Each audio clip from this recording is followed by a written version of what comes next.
அமைச்சர் ஐ பெரியசாமியை விடுவித்த எம்பி எம்எல்ஏக்களுக்கான சிறப்பு நீதிமன்றத்தின் தீர்ப்பை தற்பொழுது சென்னை உயர்நீதிமன்ற நீதிபதி ஆனந்த் வெங்கடேஷ் ரத்து செய்து உத்தரவு பிறப்பித்திருக்கிறார். அதனை நாம் அண்மை செய்தியாக பார்த்துக் கொண்டிருக்கிறோம். இது குறித்த கூடுதல் விவரங்களை செய்தியாளர் கிருஷ்ணமூர்த்தி வழங்க நாம் கேட்கலாம். வணக்கம் கிருஷ்ணமூர்த்தி, இந்த வழக்கு தொடர்பான கூடுதல் விவரங்கள். வணக்கம். வீட்டு வசதி வாரிய வீட்டை ஒதுக்கீடு செய்து முறைகேடு செய்ததாக தொடரப்பட்ட வழக்கில் அமைச்சர் ஐ பெரியசாமி விடுவிக்கப்பட்டதை வைத்து சென்னை உயர்நீதிமன்றம் தாமாக வந்து மறு ஆய்வு வழக்காக எடுத்துக்கொண்ட வழக்கில் தற்போது நீதிபதி ஆனந்த் வெங்கடேஷ் அந்த துறை வழக்கை ரத்து செய்து தற்போது தீர்ப்பளித்திருக்கிறார். கடந்த 2008ஆம் ஆண்டு தமிழ்நாடு வீட்டு வசதி வாரியத்துக்கு சொந்தமான வீட்டை மறைந்த முன்னாள் முதலமைச்சர் கருணாநிதியின் பாதுகாவலராக இருந்த கணேசன் என்பவருக்கு ஒதுக்கியதில் முறைகேடு செய்ததாக லஞ்ச ஒழிப்புத்துறை தரப்பில் வழக்கு பதிவு செய்யப்பட்டுள்ளது. இந்த வழக்கை விசாரித்த சென்னை எம்பி எம்எல்ஏக்கள் மீதான வழக்குகளை விசாரிக்கக்கூடிய சிறப்பு நீதிமன்றம் அமைச்சர் ஐ பெரியசாமியை விடுவித்து தீர்ப்பளித்து உத்தரவிட்டிருந்தது. இந்த தீர்ப்பை சென்னை உயர்நீதிமன்றம் நீதிபதி தாமாக முன்வந்து மறு ஆய்வு விசாரணையாக எடுத்துக்கொண்டு விசாரித்து வந்தார். இந்த வழக்கில் கடந்த பிப்ரவரி 13ஆம் தேதி அனைத்து தரப்பு வாதங்களும் நிறைவடைந்த நிலையில் தேதி குறிப்பிடாமல் தள்ளி வைக்கப்பட்டுள்ளது. இன்றைய தினம் இந்த வழக்கு தீர்ப்புக்காக பட்டியலிடப்பட்டுள்ளது. இன்று காலை சரியாக 10:30 மணிக்கு நீதிபதி ஆனந்த் வெங்கடேஷ் இந்த வழக்கின் தீர்ப்பை வாசித்தார்.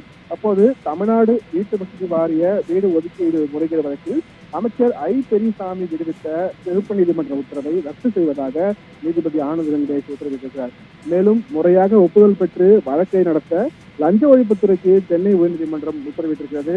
தாமாக முன்வந்து விசாரணைக்கு எடுத்த வழக்கில் சென்னை உயர்நீதிமன்ற நீதிபதி ஆனந்த் வெங்கடேஷ் இந்த உத்தரவை தற்போது தெரிவித்திருக்கிறார். 2008ஆம் ஆண்டு மறைந்த முன்னாள் முதல்வர் கருணாநிதியின் பாதுகாவலர் கணேசனுக்கு வீடு ஒதுக்கீட்டில் முறைகேடு செய்ததாக 2012 லஞ்ச ஒழிப்புத்துறை இந்த வழக்கில் தான் இந்த தீர்ப்பானது இன்று தினம் பிறப்பிக்கப்பட்டிருக்கிறது.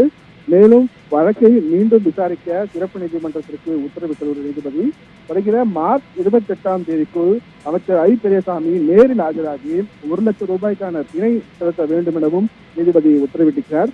இந்த வழக்கு விசாரணையை வருகிற 2024 ஜூலைக்குள் முடிக்க வேண்டும் எனவும் சிறப்பு நீதிமன்றத்திற்கு நீதிபதி ஆனந்த் வெங்கடேஷ் உத்தரவிட்டிருக்கிறார்.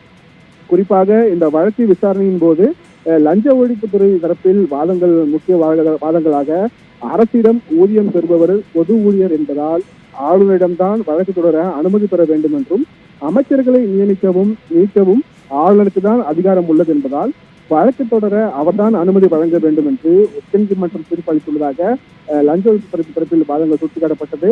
அதேபோல் இந்த வழக்கில் இருந்து விடுவிக்க கோரிய மனுவிற்கு லஞ்ச ஒழிப்புத்துறை 2023 ஜனவரியில் தாக்கல் செய்த பதில் மனுவில் விடுவிக்க கோரிய மனு விசாரணைக்கு உகந்தது அல்ல எனவும் வழக்கு சாட்சி விசாரணை துவங்கிய பின் இடையில் விடுவிக்க கோர முடியாது என்ற நிலைப்பாட்டை தெரிவித்துள்ளதாகவும் தரப்பில் குறிப்பிடப்பட்டது. ஆனால் நீதிபதி ஆனந்த் வெங்கடேஷ் விசாரணையின் போது முறையான அனுமதி பெறவில்லை என்றால் ஏன் முறையான அனுமதி ஆளுநரிடம் பெறவில்லை என்று லஞ்ச ஒழிப்புத்துறைக்கு ஏற்கனவே கேள்வி எழுப்பியிருந்தார். இன்னும் கூட காலம் தாழ்ந்து விடவில்லை, இனிமேலும் சென்று ஆளுநர் அனுமதி பெறலாம் என குறிப்பிட்ட நீதிபதி விடுவிப்பை எடுத்து ஏன் மேல்மொழி செய்யவில்லை என்றும் லஞ்ச ஒழிப்புத்துறைக்கு செயல்பாடின்மை காரணமாகவே இந்த வழக்கை நான் தாமாக முன்வந்து விசாரணை எடுத்ததாகவும் குறிப்பிட்டிருந்தார். வழக்கில் இருந்து அமைச்சர் பெரியசாமியை விடுவித்த உடனேயே லஞ்ச ஒழிப்புத்துறை உரிய ஆவணங்களுடன் ஆளுநரை அணுகி வழக்கு தொடர அனுமதி பெற்றிருக்க வேண்டும் என்று கூறிய நீதிபதி சிறப்பு நீதிமன்றமும் ஆளுநரிடம் முறையாக அனுமதி பெற்று லஞ்ச ஒழிப்புத்துறை உத்தரவிடவில்லை என்றும் தெரிவித்திருந்தார். இந்த நிலையில்தான் இந்த வழக்கில் இன்று தினம் இந்த தீர்ப்பானது வெளியாகியுள்ளது. தமிழ்நாடு வீட்டு வசதி வாரிய வீடு ஒதுக்கீடு முறைகேடில் அமைச்சர் ஐ பெரியசாமி விடுவித்த சிறப்பு நீதிமன்ற உத்தரவை ரத்து செய்வதாக தற்போது நீதிபதி ஆனந்த் வெங்கடேஷ் உத்தரவிட்டிருக்கிறார். முறையாக ஒப்புதல் பெற்று வழக்கை மீண்டும் நடத்த லஞ்ச ஒழிப்புத்துறைக்கு சென்னை உயர்நீதிமன்ற நீதிபதி ஆனந்த் வெங்கடேஷ் என்று உத்தரவிட்டிருக்கிறார். அது மட்டுமில்லாமல் வழக்கை மீண்டும் விசாரிக்க சிறப்பு நீதிமன்றத்திற்கு உத்தரவிட்ட நீதிபதி வருகிற மார்ச் 28ஆம் தேதிக்குள் நேரில் ஆஜராகி 1 லட்சம் ரூபாய்க்கான பிணை செலுத்த வேண்டும் என்றும் வழக்கு விசாரணையை ஜூலை மாதத்திற்குள் முடிக்க வேண்டும் என்றும் சிறப்பு நீதிமன்றத்திற்கு நீதிபதி ஆனந்த் வெங்கடேஷ் உத்தரவிட்டிருக்கிறார். அருணேஷ், விரிவான தகவல்களுக்கு நன்றி கிருஷ்ணமூர்த்தி.